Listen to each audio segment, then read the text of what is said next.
In the final years of World War II, the Allies made plans far beyond the battlefields of Europe. At the Tehran and Yalta conferences, Soviet leader Joseph Stalin made a promise. 3 months after Nazi Germany fell, the Soviet Union would turn its attention to Japan. For Tokyo, this promise seemed distant and unlikely. But in the summer of 1945, that promise was about to shatter the last hopes of the Japanese Empire. On April 5, 1945, Japan received a message it hoped it would never hear. The Soviet Union announced it would not renew the Soviet-Japanese Neutrality Pact, a pact still valid for another year. For decades, Japan had relied on Soviet neutrality as a shield in the North. But now, that shield was gone.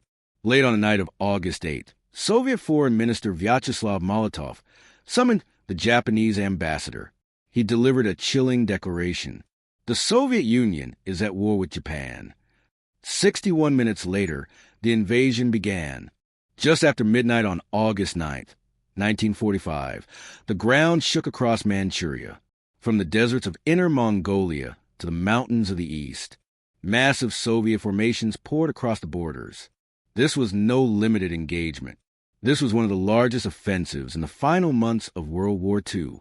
Under Marshal Alexander Vasilevsky, the Soviets organized their forces into 3 giant fronts. The Trans-Baikal Front, striking from the west across the Rhine, the Japanese thought impassable. The Second Far Eastern Front, pushing through the center toward Harbin and Chichihar. The First Far Eastern Front, sweeping in from the east to sever escape routes into Korea. In total, nearly 1.6 million Soviet troops advanced behind thousands of tanks, guns, and aircraft. Defending Manchuria was the once elite Kwantung Army, now a shadow of its former power. Many of its best units had been transferred earlier in the war. Its equipment was outdated. Its troops were trained more for counterinsurgency than for large-scale combat. General Atsuzo Yamada commanded roughly 600,000 Japanese soldiers, alongside local Manchukuan and Mongolian units.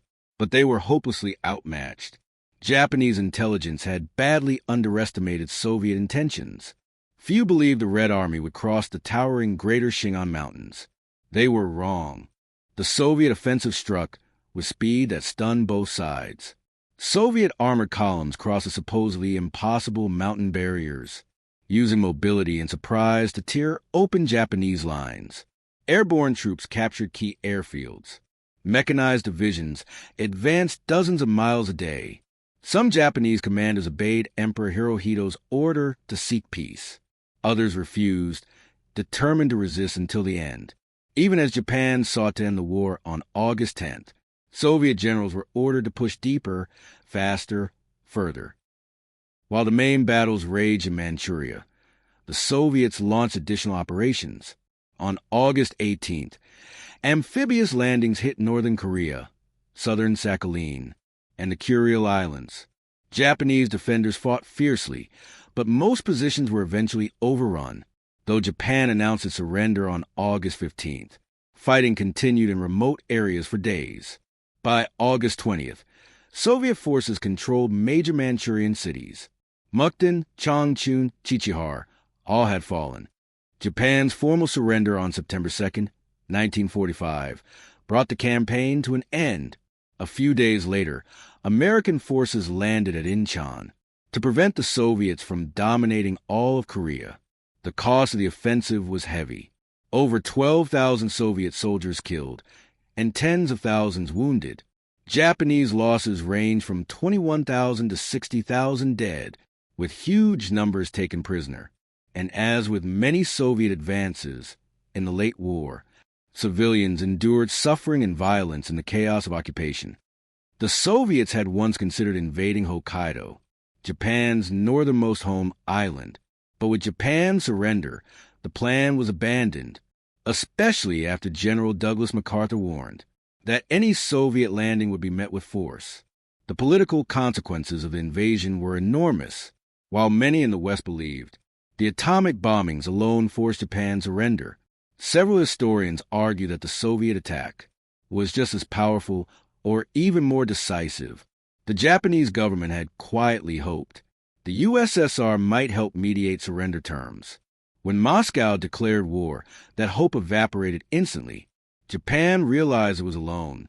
In the territories the Soviets captured, indigenous groups such as the Neft and Orok were deported in mass punishment campaigns. Meanwhile, in China, Soviet control of the region allowed the Chinese Communist forces to recover and rebuild, a key factor in their eventual victory in the Chinese Civil War.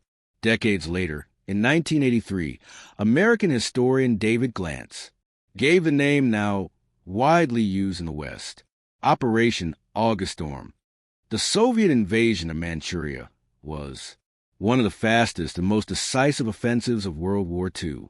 It shattered Japan's final hopes, reshaped Asia's political landscape, and opened the door to post-war conflicts that would define the Cold War, a campaign overlooked by many, yet one of the most important blows. That brought an end to the Second World War in Asia.